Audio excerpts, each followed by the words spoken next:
Eu vou te mostrar aqui nessa tela coisas maravilhosas que acontecem a cada 1 kg de peso perdido. É bom salientar também, já lhe digo isso, que é claro que tudo isso depende do estilo da alimentação adotada, da prática de exercício físico ou não, se a pessoa ela é uma pessoa idosa, uma pessoa mais jovem, enfim. Mas num contexto geral, o que a literatura diz, tá? Isso generalizando, é que 1 kg de peso corporal já é suficiente para que haja uma redução de 2,5% na mortalidade. A sua chance de falecer reduz em 2,5% quando você perde 1 kg. Interessante, né?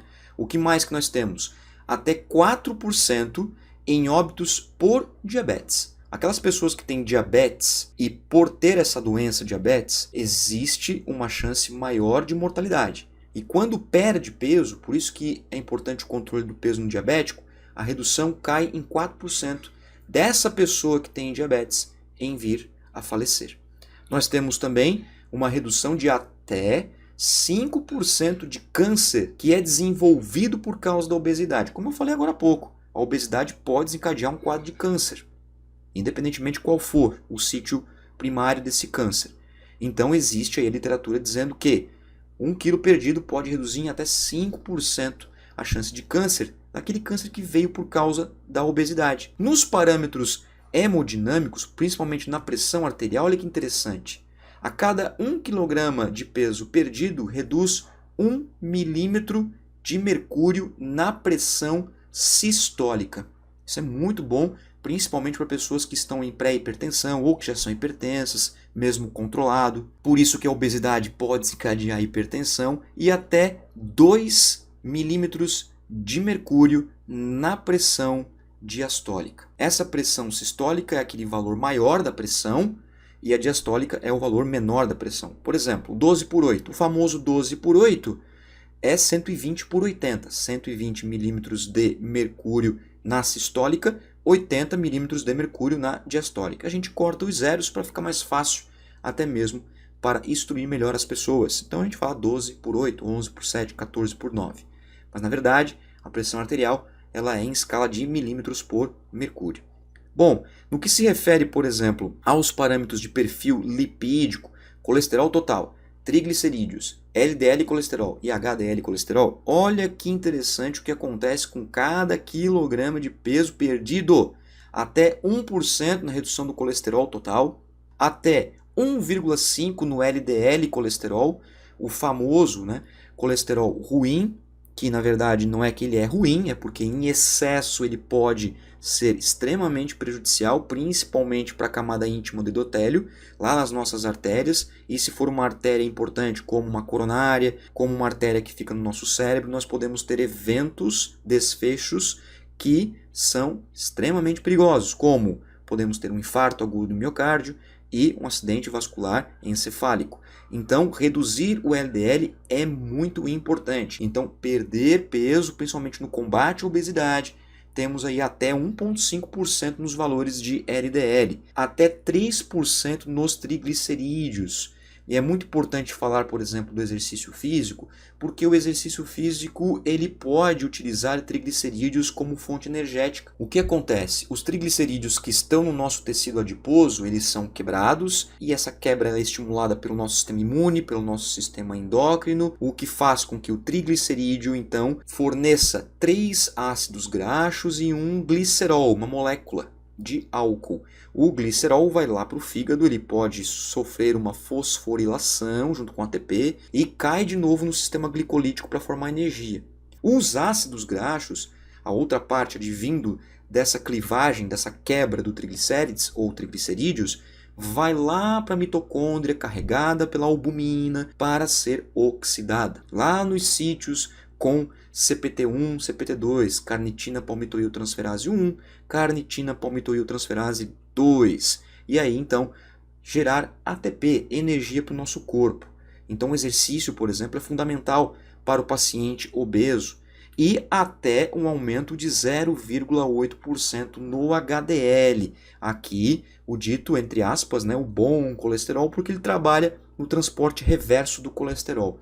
É como se ele fosse um grande caminhão de lixo potente, que faz a varredura do lixo da nossa cidade e leva para o processo final de descarte. Fazendo uma analogia, por exemplo, com o nosso corpo, o HDL faz o quê? Ele passa pelas artérias, tira todo o lixo das nossas artérias, como por exemplo ali LDL, e leva lá para o fígado, para o lixão final, para ser metabolizado. Uma analogia mais simples, até um pouco grossa, para você entender a importância do HDL em termos de combate à obesidade.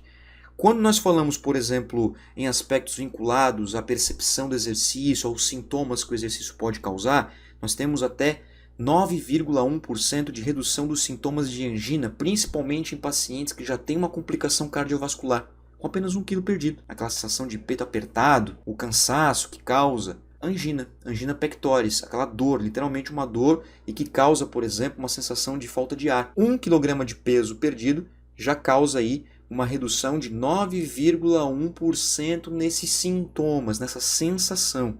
Olha que bacana quando a gente fala, por exemplo, de percepção subjetiva de esforço. Aumenta em até 3,3% na tolerância ao exercício. O que acontece então? À medida que nós vamos controlando melhor o peso, perdendo esse peso, equilibrando aquilo que é adequado para a nossa saúde, nós vamos aumentando a tolerância ao exercício. Significa que nós podemos ter uma intensidade mais ajustada, um volume mais ajustado, que inclusive é importante que se tenha um profissional de educação física para periodizar o treinamento. Porque aquela intensidade, aquele volume lá no mês passado não é a mesma coisa agora, porque nós somos diferentes dia a dia, nós temos peso diferente dia a dia, nós temos sono diferente dia a dia. Portanto, a cada quilograma de peso corporal existe uma média aí até de 3,3% na tolerância ao exercício físico. Isso é excelente. Já nos parâmetros glicêmicos, quando a gente olha para a nossa glicose, para o nosso sangue, o que acontece com 1 quilograma de peso perdido? Até 5% na glicemia em jejum, que é um dos parâmetros para diagnóstico de diabetes do tipo 2, por exemplo, e até 1,5% na hemoglobina glicada, que é um outro marcador importante, principalmente no controle glicêmico. Em alguns casos, até mais importante a hemoglobina glicada do que a glicemia em jejum, do que a glicose em jejum. A hemoglobina glicada, se você não tem tanta familiarização do que é, imagine o seguinte: a hemoglobina ela é uma proteína. O que ela faz? Ela é uma proteína transportadora. As proteínas no nosso corpo têm diversas funções. Proteínas que são, por exemplo, estruturais, como é o caso do colágeno, proteínas transportadoras, que é o caso da albumina, proteínas contráteis, que é o caso da actina e miosina, e uma outra transportadora é a hemoglobina. O que ela faz? Ela transporta oxigênio, por exemplo, entre outras funções. A hemoglobina, ela recebe na sua composição glicose. Ela recebe, por isso que se chama hemoglobina glicada. Então imagina que a hemoglobina, que é uma proteína e ela é uma proteína globular, ela é como se fosse uma pipoquinha estourada. Sabe uma pipoquinha estourada? Então, essa pipoquinha estourada, lá branquinha ou numa cor um pouco mais creme, ela é a hemoglobina. E a hemoglobina glicada é a pipoquinha cheia de açúcar, é a pipoca doce, aquela caramelizada. O que acontece então? A hemoglobina cheia de glicose, passando de valores de corte para diabetes, é prejudicial à saúde. Então, o controle do peso é fundamental para reduzir essa hemoglobina glicada. Agora é o seguinte, para trabalhar um exemplo prático, imagine que você tenha uma aluna, a imagem é meramente ilustrativa, é só para você entender o raciocínio, que tenha, por exemplo, um IMC de 28 kg por metro quadrado. Imagine que seja uma aluna de, por exemplo, uns 25 anos de idade, 30 anos de idade, uma adulta. IMC de 28 kg por metro quadrado é um grau de sobrepeso e quase indo para o obeso, porque 30 para cima já é obeso, então está quase ali. E vamos imaginar o seguinte, que você tenha as informações de pressão arterial, 140 por 90 milímetros de mercúrio de pressão arterial, 14 por 9. O valor do colesterol dela, 210 miligramas por decilitro. O valor do LDL, 140 mg por decilitro. Já o triglicérides, 180. O HDL, 40 mg por decilitro. Glicose em jejum, 120 mg por decilitro. E a hemoglobina glicada, 6%. Então, se eu observar essas informações e eu ter um pouco de conhecimento de avaliação diagnóstica, de parâmetros bioquímicos, exames clínicos, Eu sei que essa pressão arterial é elevada, não é saudável. 210 é um colesterol acima do recomendado. Hoje a literatura preconiza 190 o ponto de corte. LDL e colesterol vai depender dos outros fatores de risco, mas podemos considerar que está um pouquinho acima, que o valor de corte é 130. O triglicérides 180 também está acima do recomendado, que é 150. O HDL colesterol, hoje nós temos uma recomendação que tanto para homens quanto para mulheres, pelo menos 40, então está bem ali no limite. A glicose em jejum está num quadro de hiperglicemia de jejum, a glicose em jejum é até 99, 100 já é hiperglicemia de jejum, 126 para cima já é diabetes, e a hemoglobina glicada tem um quadro também de hiperglicemia de jejum. Então, digamos assim, num vocabulário mais coloquial, essa aluna está meio bagunçada. Tem um IMC sobrepeso e tem alguns valores aqui que estão prejudicando a saúde dessa aluna. Agora imagine que essa aluna, em uma intervenção, sendo, claro, de novo, generalista, claro, vai depender do estilo de alimentação, do tipo de exercício, mas vamos supor que começou uma reeducação alimentar e começou uma prática de exercícios físicos, coisas básicas, trabalhando algumas educações de fato. E ela perdeu 5 quilogramas. E eu vou colocar aqui agora na tela o que pode acontecer com essa aluna com 5 quilogramas perdido. Imagine agora que a sua aluna está numa condição, claro, numa dimensão menor. Eu não vou falar do IMC porque eu não tenho o peso dela de fato, mas é claro que perdendo 5 quilogramas, essa aluna ela já vai entrando mais para o quadro de peso adequado, porque se é uma adulta, a altura vai se alterar pouco. O que acontece então é que o IMC dela vai reduzir. Eu não sei para qual quadro, mas vai se aproximando do quadro de peso adequado. Se ficar ainda sobrepeso, vai ser um sobrepeso um pouquinho além só do peso adequado, o que já é muito bom, sendo que antes tinha um quadro de quase obeso, agora já reduziu.